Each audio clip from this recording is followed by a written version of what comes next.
Welcome to the first in a series of videos that will be in part replacing my micro reviews but also supplementing them as I'm kind of running low on review material. These are going to be less review and more analysis, hence the title. And while fusions aren't the only things that I'm going to be talking about during this series, they are what I'm going to be talking about first, so I do want to go over very quickly how it is that I think the crew designs a fusion. I touched on this very briefly in my theory video that debunked the Black Diamond theory, and I really should have gone into more detail there, so this video is going to exist to kind of remedy that situation. We know from canon sources that a fusion has the minds of both components within it, but also has a mind of its own. We also know that it shares traits of the components, and its size is determined by the combined sizes of the components. We know from the crew that while they do take that into account, they primarily design fusions to look cool, to be visually interesting, and to fit the style that they have in mind for the character. We can also deduce that the size of the fusion isn't literally the size of the two gems stacked on top of each other. That the types of gems involved in the fusion determine the size, rather than the sizes of those gems. Since Opal is much larger than just Pearl with Amethyst standing on her shoulders, for example, and Malachite is huge,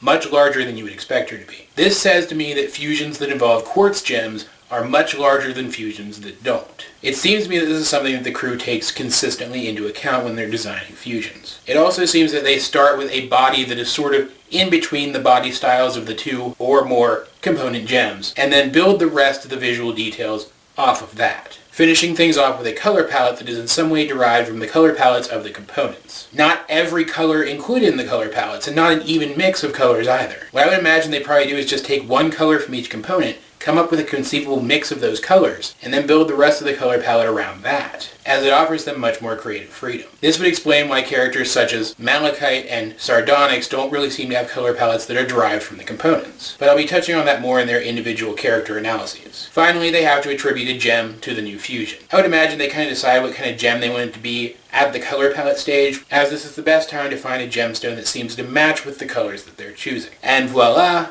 We have a fusion. Next video will probably be a bit shorter than this one, and we'll dive directly into the analysis of my personal favorite giant woman, Opal.